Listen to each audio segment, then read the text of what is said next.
On today's show, the long local nightmare is over. The Cleveland Cavaliers have won a game after their incredibly long and difficult four-game losing streak. We'll talk about the victory over the Utah Jazz on today's edition of Locked On Cavs.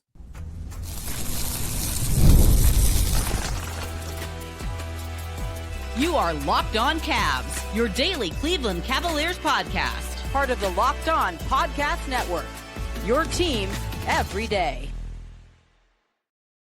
What's up, everybody? My name is Danny Cunningham. You might know me from my time covering the Cleveland Cavaliers, places like my Substack, The Inside Shot, Cleveland Magazine, 92.3 The Fan, and a number of other stops along the way. I want to say thank you to you for making Locked On Cavs your first listen today and every day. You can find the show anywhere you get your podcasts, Apple, Spotify, anywhere else.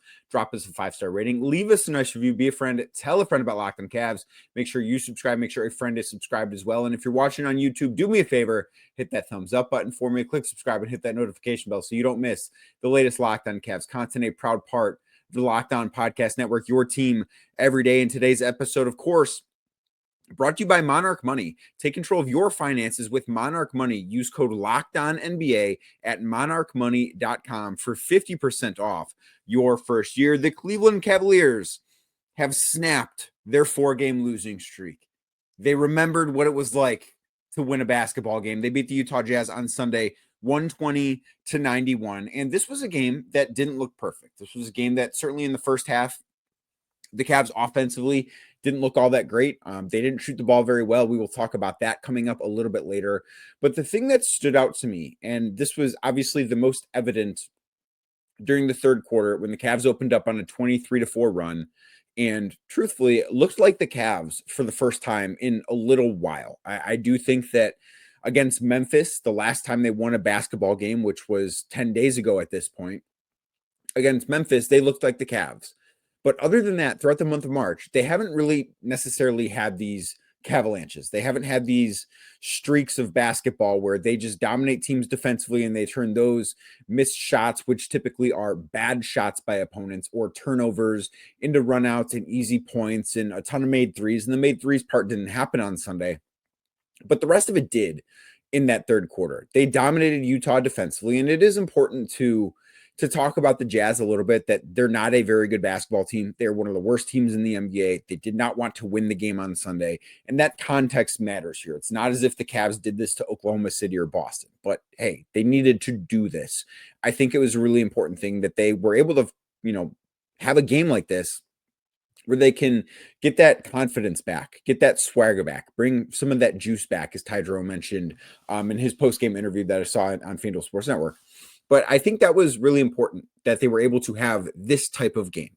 And yes, would you have preferred to see them hit a bunch of threes and look like the number one offense ever? Yeah, of course, because that is something that's been missing lately. They've not been great offensively. They've not been great defensively. I thought they were really, really good defensively for all 48 minutes. Really, even I thought some of the reserves played a pretty good job defensively in the fourth quarter. But offensively, they were bad in the first half, I thought. And I thought a lot of it was they were missing shots, right? It wasn't necessarily the worst process, but they were missing a ton of threes. I do need to go look and see what they were in the first half from beyond the arc, but it was ugly. And it's not like a lot of their misses were close. They were 3 of 25 from beyond the arc at halftime, which is abysmal. I mean, that is 12%. You're not going to win very many games when you shoot 12% in a half from three. The Cavs were able to do that because they played really, really good defense against a bad team. And then in the third quarter, they looked like the Cavs again. Like, that is the thing, is that for the first time in a long time, they looked like the Cavs. That is what they've spent the vast majority of this season doing to teams, where they're able to get up and down the floor. They're able to string together stops. They're able to turn those stops into points. The ball is moving around. In the third quarter, the Cavs had 13 made baskets in that quarter, and 11 of those 13 were assisted. And the Cavs aren't necessarily always near the top of the league in assist percentage. That has been something that's dropped a little bit lately. Like, I do think that they've been playing a little bit more isolation basketball, and that obviously is not when the Cavs are at their peak. I think when the Cavs are at their peak, they are a team that their best players, because I do think that, when Donovan Mitchell is at his best, he can go get a bucket against anybody. When Darius Garland is at his best, he can go get a bucket against anybody. I think Evan Mobley is getting to that point where he can go get buckets against anybody. And I thought that, there were stretches of this game where I thought he was really good against Utah.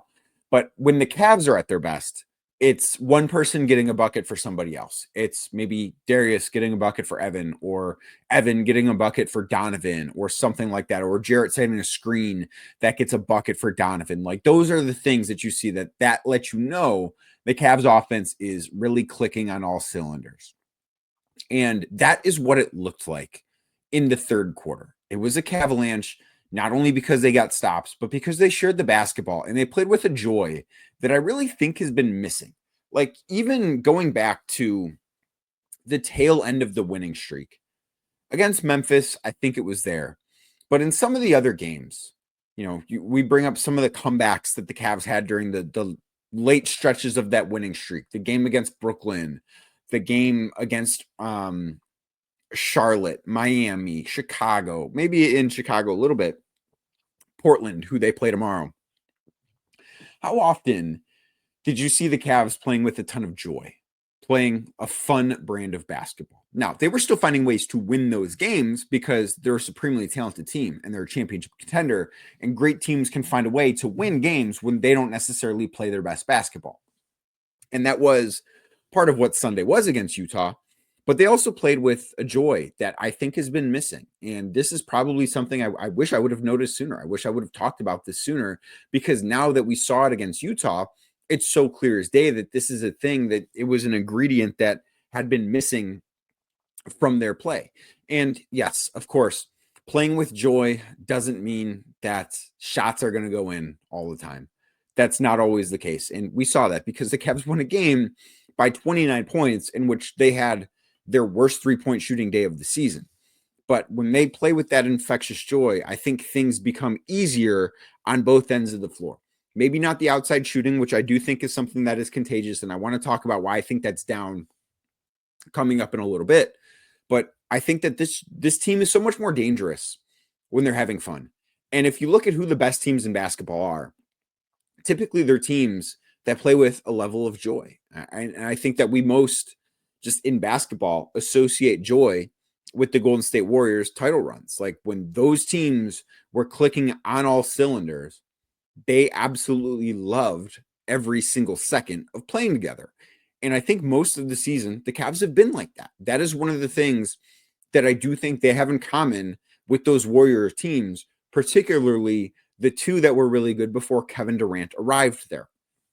And just because it goes missing for a week doesn't mean that it's doomed. And in the same way that just because the Cavs looked great for 12 minutes on Sunday doesn't mean that everything is magically fixed, and it doesn't mean that they're going to beat Portland by 30 on Tuesday. They might, but that's not a guarantee because of how they played on Sunday.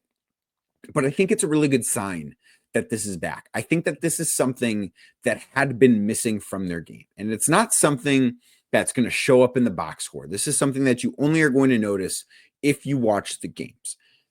This is something that has been missing. There's no stat for it. There's no better way to describe it other than they look like they're having a lot of fun playing basketball. And over the last month, since that game against Boston, I don't know how much fun the Cavs have had playing basketball. And I think at this time of the season, where they've played at this point now 71 games, if my math is correct, they've got 11 games left. They can look ahead to the postseason because they are going to be the number one seed in the East. They have already clinched the top 2 seed in the East. They might finish with the best record in basketball. Like, they just don't have a ton to play for. So I do think it's easy to lose sight of taking joy in the little things that happen on a game-to-game basis. And I do think when you find the monotony of the season, and listen, this stretch of the schedule is a difficult one, not necessarily because of the opponents, but because of the amount of travel and the lack of rest that is involved in it. So I do think it's been really easy for this team to lose its joy. And I think that having that back on Sunday, in that third quarter in particular, is probably the best thing that you can take away from this game. Yeah, we can talk about how well they played defensively. I thought Evan Mobley was absolutely fantastic on that end of the floor. I thought overall the Cavs defense was really good, which is something that has not necessarily been the case. I mean, if you go back and watch the way they played against Phoenix on Friday, was just really, really poor defensive game for most of it. And that was different. And if you want to be happy about that, be happy about that. I think that's a very fine thing to be happy about. But I think the thing that can be carried over the most from game to game is the fact that the Cavs are having fun again. And I don't know, other than the Memphis game, the last time we're sitting there watching, whether being in the arena or at home or at a road game, I don't know the last time that I was like, man, the Cavs look like they're having a blast. It felt that way on Sunday. And I think that's an important thing, because if this team is going to get to where they want to go in the playoffs, there's going to be some tough moments, but they are a much better team when they're playing a joyous brand of basketball. I think that has been proven. And I think the best evidence of that is what the last week has felt like, where they've been losing games and it hasn't looked fun at all. Even the good plays or the good moments they've had haven't necessarily felt the same. Now, everything wasn't perfect. There's still stuff that does need to be corrected. They've not been shooting the basketball lately. And maybe, as I talked about over the weekend with the whole, it's always darkest before the dawn, maybe this will serve for that purpose from beyond the three-point arc, but we're going to talk about that next right here on Locked On Cavs. Today's show is brought to you by Monarch Money. Do you ever check into your bank account and wonder, where did my money go? Between dining out, online shopping, entertainment, it can be easy to lose track of how much money you're spending. And that's where Monarch Money comes in, because they'll be your personal CFO, giving you full visibility and control over your finances. Monarch Money isn't just a budgeting app. It's a complete financial command center, and you can track all your accounts, investments, and spending right in one place. So you can stop managing your money and start building your wealth. Maybe you don't realize how much money you're spending on food delivery. That is something that can rack up very quickly. Monarch can help you with that, to budget smarter and save more. And instead of juggling multiple apps, you can use Monarch to check your finances, track spending, and even plan for those long-term goals that I know you have. Managing money with your partner is now smoother than ever too. You can track shared and personal accounts, set goals, and stay on the same page without all the stress that might already be built into it. So take control of your finances with Monarch Money. Use code LOCKEDONNBA. That is LOCKEDON NBA at monarchmoney.com for 50% off your first year. That's monarchmoney.com, code LOCKEDONNBA for half off your first year. Thank you again for making Locked On Cavs your first listen today and every day. Like I said earlier, you can find the show anywhere you get your podcast, Apple, Spotify, anywhere else. Drop us a 5-star rating. Leave us a nice review. Be a friend. Tell a friend about Locked On Cavs. Make sure you're subscribed. Make sure a friend is subscribed as well. Make sure you're also subscribing to the Locked On Cavs daily newsletter, your one stop for ultimate team and league coverage delivered right to your inbox. You can sign up for free now at lockedondaily.com. That is lockedondaily.com. So the reason why this game was close for the first 24 minutes, and the Cavs were winning 51-45 at halftime over the Jazz on Sunday. The reason why this game was close is because the Cavs were awful from beyond the arc. So in the first half, they were 3 of 25 from three. I don't know for sure that that's the worst half they've had this season, but it's hard for me to imagine them having a worse half. Like, I don't remember. There's not one that sticks out worse than 3 of 25. In the second half, they were better. They weren't great. They were 8 of 23. So overall, finishing the game 11 of 48 is not great. Like, that is really, really bad for them. That's really, really bad for any NBA team. That is the worst shooting game that they've had from three-point range all season long. Now, they were good enough in other areas where I don't want to say it didn't matter, because of course it mattered, but I do think that they were good enough in other areas to overcome that. Now, the Cavs have been the number one three-point shooting team in terms of percentage basically all year. Now, they've slipped a little bit from the start of the year, and I think that, when they were around 41% in November, that was always a number that was probably a little too high and going to be tough to keep up with, right? Like, that's just kind of, I don't want to say impossible, but that's a really, really high bar. And guys have gone into shooting slumps at various points in the season, but right now it feels like everybody is in a shooting slump. So in the last 5 games, which is the 4 losses plus the game they won on Sunday against Utah. The Cavs are shooting 31.3% from beyond the arc. They're still number one in the league at 38% from deep. But over the last 5 games, they've been the worst three-point shooting team in basketball. Does that explain everything? Of course not. They didn't go on that 4-game losing streak solely because they couldn't make shots. Was that a big part of it? Yes, absolutely. Now, they were good enough, as I've said, in other areas on Sunday to overcome that. But I do think that is the surest sign that this is a team that is exhausted. I think both physically and mentally. And I understand that starters' minutes are down, that Donovan Mitchell is playing a career low in minutes, and he is in one of the worst shooting slumps of his career. Darius Garland is not playing as many minutes as he has in the past. Evan Mobley's minutes are down, although he has not necessarily been the problem from beyond the arc. I get all that. But it's still a very long regular season. They've played a lot of games, and particularly this stretch, where it's a lot of games in a very short amount of time. They have 16 games in a 29-day stretch this month. There's only one stretch of basketball this month, or one stretch of days this month, where they have back-to-back days off. And those were the 2 days before the game against the Memphis Grizzlies. So I do think that is the biggest area where you're seeing it, is you are seeing the Cavs struggle from beyond the arc, partially because their legs are just not quite there. Right? Like, you see what they look like. And I would love to, and maybe this is something I will pull from or for tomorrow's episode before the game against the Blazers. But if you go back and look the game against Memphis, they shot 37% from deep. I don't know if that's the best game that they've had lately, but they hit in that game 19 threes. And I don't think they've hit that many threes, because this was another game where Utah outscored them from beyond the arc. And that has happened in, I believe, each of the last 5 games that the Cavs have had. They've been outscored from beyond the arc. And Utah is a little bit of a better three-point shooting team. They're the best three-point shooting team in terms of makes that the Cavs have played lately. Like, they are 10th in the NBA in three-pointers made per game, which is important when you talk about this, where, Phoenix is 6th. So Phoenix is the best, then Utah. But then you look back at, okay, well, they lost to the Kings, who are 24th. They lost to the Clippers, who are 26th. They lost to the Magic, who are dead last. So, like, that is certainly part of it. But the fact that I think that their legs are just not where their legs have been at times. And I have talked about this a little bit. I think that this stretch of schedule is very comparable to what we saw at the start of the season, where the Cavs opened up and they were one of the last teams to have back-to-back days off. And I do think that started to wear on them. Now, the schedule wasn't super heavy at that point, and they also didn't have to go out west. And I think that that's a big difference between now and then. The other difference is, entering this stretch, they had played, 65 games already, 55 games already.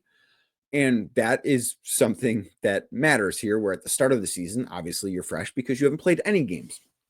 So I do think that fatigue is certainly a big part of why the Cavs are struggling to shoot the basketball. Now, do they need Donovan Mitchell to be better? Absolutely. I did think that early on in the game, it was really important for him to get to the basket. And I thought he did a good job of that. I actually do think that, and I know that his shooting numbers from this game are not great. Like, is this a game that's going to go on any Donovan Mitchell highlights? No, he was 5 of 13. He had 16 points. He was 0 of 5 on threes. So aside from the 3-point shooting, I do think he played well. He was 5 of 8 on twos. A lot of that stuff was at the rim, which is, I think, a really good sign. I think he needed to get to the rim, thought he needed to get to the free throw line. He did miss 3 free throws, which, of course, not great. But the fact that he had 9 attempts, I do think is a good thing, even if I think 6 of them came on 3-point fouls from old friend Colin Sexton. So I do think that was a really good part of his game. And I know one of the twos that he missed came at the buzzer. I don't remember if that was at the end of the third quarter, end of the first half. I think end of the first half. But I liked what I saw from him. And he needs to make threes. Darius Garland needs to shoot better from beyond the arc. Everybody needs to, except for Ty Jerome, who was 3 or 4. Like, Ty, I thought had a really good game. But the Cavs as a whole need to shoot better. I'm at this point, though, where does all of this stuff matter? Of course. Like, just because they're at this certain point in the season where the schedule is a little tougher because of the travel and stuff like that, that doesn't mean that, oh, you just can forget about these games. They don't count. No, they still count. Like it still matters in the standings. They still play these games for a reason. But I'm with this team, with what we know about this team, with what we've seen from this team all season long, I am at the point now where I am willing to make the bet that when this team is back to being well rested, which is not going to happen for the rest of this month, they don't have back-to-back days off again. They play in Portland on Tuesday, then they play at home against San Antonio, which is a very dangerous spot against the Spurs, who have been a really good offense lately. They play in Detroit on Friday, second night of a back-to-back. They play at home against the Clippers a week from today, as I record this on Sunday night. They play at home against the Clippers next Sunday. And then they finally get a Monday and Tuesday off before they face the Knicks on April 2nd. I'm willing to make the bet that when the Knicks come to town April 2nd, the Cavs are going to look like a much, much, much better team than they do right now, because they're going to feel well rested. They're going to feel differently.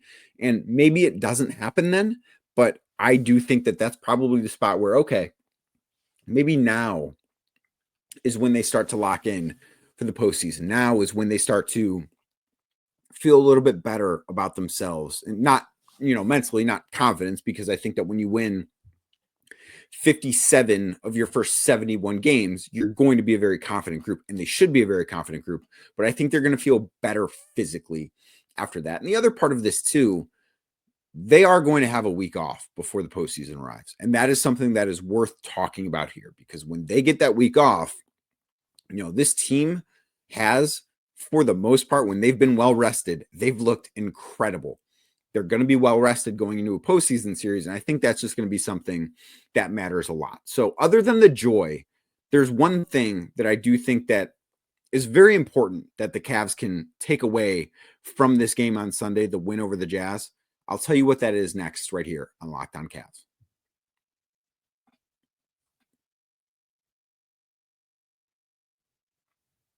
Thank you again for making Locked On Cavs your first listen today and every day. Like I said earlier, if you're watching the show on YouTube, do me a favor, hit that thumbs up button for me, click subscribe, and hit that notification bell so you don't miss the latest Locked On Cavs content. The one other thing, aside from being able to carry over the joy from Sunday to Tuesday, that I think is important for the Cavs here is winning a game, particularly in the fashion they won this game, where they win by 29 and they go on such a great run in the third quarter and they look like the Cavs again. They kind of get to take a deep breath. And I think that matters. And I don't think that, the losing is something that was consuming the locker room. I don't think it's something that, oh man, they are in trouble. Like, I don't think they felt that way. But I do think that it's something that wears on you a little bit, and a little bit of pressure starts to build, particularly when you've won, 56 of your first 60 games, or 66 games as they did. And losing a four games in a row is out of the ordinary for them, very much so. It doesn't mean it was ever time to press the panic button, as I told you on this show. Doesn't mean that their goals ever changed, or that our opinion of them as a team should have ever changed. And it didn't for me. And I don't think that it should have for you either. But I do think that this allows them to take a bit of a deep breath and just say, hey, everything's going to be okay. It's the sort of game that, yes, it's a get right game against a bad team, a team that the Cavs have no business losing to.